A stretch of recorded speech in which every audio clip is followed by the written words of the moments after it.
Евакуацијата се уште продолжува, значи се уште се обидуваат и противпожарните, но најмногу војската во Австралија. Морнарицата сега се вклучени сите расположливи бродови на морнарицата за да успеат да се спасат, се собира хуманитарна помош, се доставува со помош на авиони храна, вода за лицата кај што не може да се достапи. Сиднеј вчера достигна 50 степени Целзиусови температура.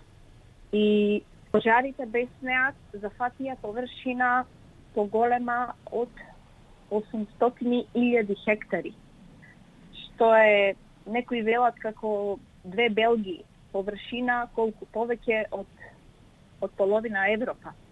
Нанесена е огромна штета, големи површини се изгорени, многу домови се опожарени, исто така повеќе од 500 милиони животни и птици се изгорени.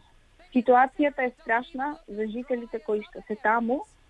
Сега не е стигнато до Мелбурн, меѓутоа е многу страшно за тие што се останати таму, кои што не успеа да се евакуираат навреме и не можеа да ги остават своите домови.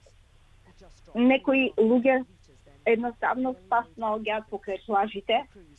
Од едната страна на плажата кај што не е водата горат, огнови, од другата страна е океанот со ајкули и така стојат таму безпомошни.